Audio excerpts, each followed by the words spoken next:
Well, America came through for herself last night.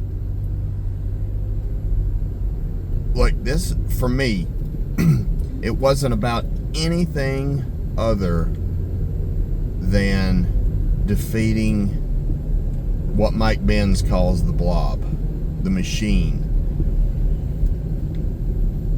I've said from the beginning that Kamala was just an empty suit, and it turns out you actually need some policies to run on, and people will continue to ask for them until you give them. Kamala lost because she didn't stand firm on a single policy outside of abortion. Like, of the policies that matter, she was all over the place. Up until yesterday, she was playing two different videos in Michigan and Pennsylvania, one supporting Gaza, one supporting Israel. Like, just the fact that you would do that, how stupid do you think the American people are? And apparently she thinks they're pretty goddamn dumb. So, you know, again, this is not really about Trump for me. I'm not doing some happy dance. I'm relieved that the blob didn't win. And it was never about Kamala.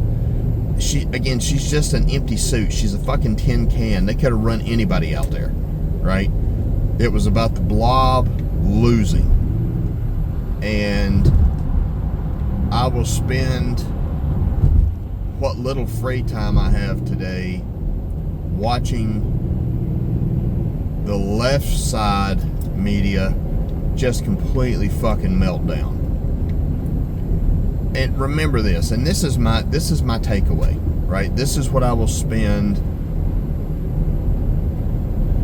at least the next year, if not the next 2 or 3 years, just hammering this home. No matter how much you hate the corporate media, you don't hate them enough.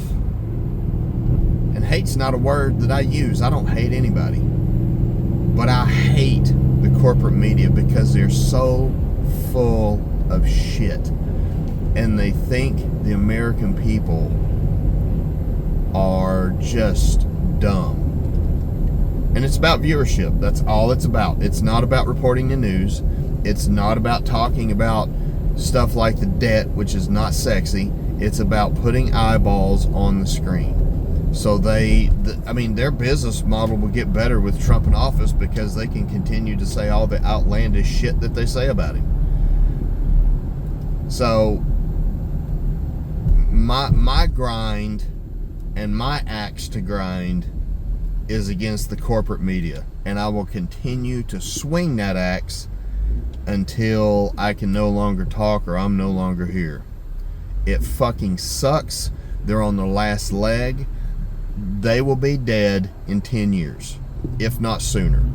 And if you're still watching ABC, NBC, MSNBC, CBS, CNN, hell, even Fox, I'll throw them in there, News Nation, you're not getting the truth. And they stopped caring about the truth a long fucking time ago. A long time ago. Go to Spotify, go to YouTube, find a podcast. Kamala did not do herself any favors by refusing to do Joe Rogan's podcast.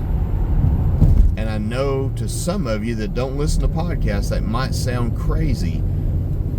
He has the largest platform on the planet. He's bigger than CNN. He's bigger than ABC. He's bigger than CBS. On multiple continents. That was her death knell. And she did, again, there were multiple things she did wrong. or couldn't do. She's massively insecure. So yeah, I mean, it's a good day. It's not as good a day as it could have been if we'd got a third-party candidate in there. But he's got the House. He's got the Senate. The Democrats are thoroughly fucked. So, you know, hopefully he does something with it. We'll see. Because Obama will be partially remembered for having the House and Senate and not doing a goddamn thing with it other than pushing through Obamacare. So, you know, more from this axe grinder later. Y'all be cool.